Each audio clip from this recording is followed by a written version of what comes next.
Hey everyone, it's Linus Axelsen here. If you know someone who likes EDM or house, or you like it yourself, this song is maybe something for you. It's called 365 and it's my newest single. Here you can hear some of it.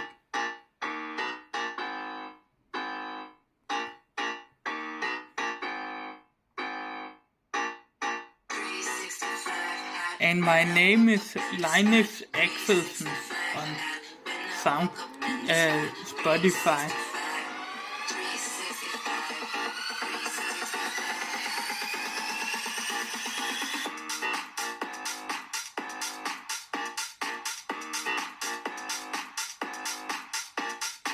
Yeah, so this is my new single, 365.